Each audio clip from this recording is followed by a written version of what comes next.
जय गुरुदेव।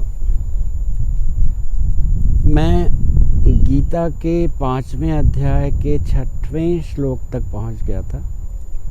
अभी मैं 7वें श्लोक से शुरू कर रहा हूं। तो यहाँ पे जैसा कि आपको पता है कि कर्मयोग और सांख्य योग ये जो दो हैं, तो उनके बारे में अर्जुन को जानने की इच्छा है। तो भगवान उसी के बारे में बता रहे हैं, दोनों के बारे में।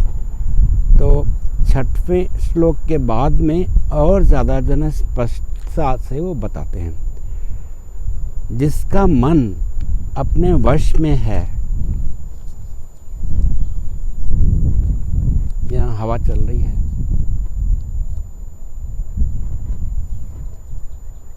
जो जितेंद्रिय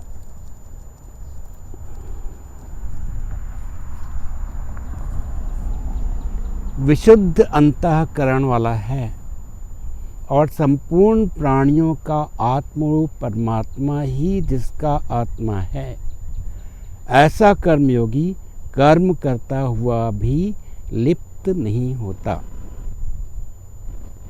अब जरा सांख्य योगी के बारे में सुन लीजिए।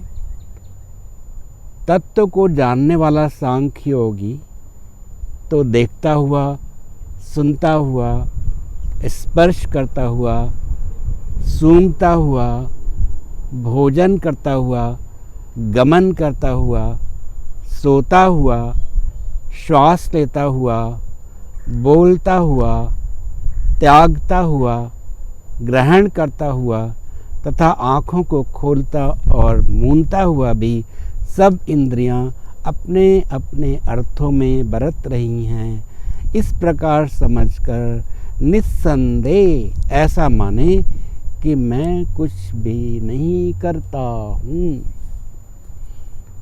जो पुरुष सब कर्मों को परमात्मा में अर्पण करके और आसक्ति को त्याग कर कर्म करता है, वो पुरुष जल से कमल के पत्ते की भांति पाप से लिप्त नहीं होता।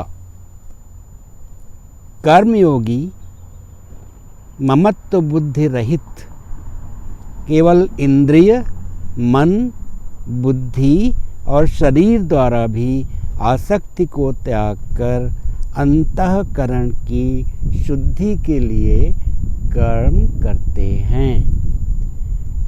कर्मयोगी कर्मों के फल का त्याग करके भगवत प्राप्ति रूप शांति को प्राप्त होता है और सकाम पुरुष कामना की प्रेरणा से फल में आसक्त होकर बनता है।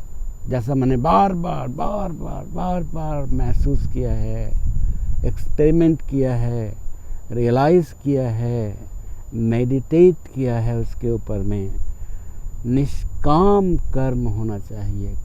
कर्म योग के माने ये नहीं है कि जो नहीं करता है कोई काम, लेज़ी है, तो उसको आप कह दें ये कर्मयोगी नहीं है, और जो बहुत काम कर रहा है मेहनत से, बस वही एक कर्मयोगी है। ऐसा कुछ नहीं है। तो आप कर्म करें जो भी, लेकिन निष्काम, जो आपका लेज़ीपना है या जो आपका बहुत मेहनत से आप काम करते हैं या जो लोगों के हित के लिए काम करते हैं, दूसरों के, ये सब तो काम आपके गुणों से आते हैं, तो हैं वो सब काम ही है ना। तो ये काम जो है, अगर ये निष्काम हो जाएं, आप काम करें, जो कर रहे हैं वही करें, लड़ रहे हैं तो लड़ें, लेकिन ये कि आपको निष्काम होना जरूरी है। आप फल की इच्छा नहीं करेंगे तो आप कर्मयोगी कहलाएंगे। जय गुरुदेव।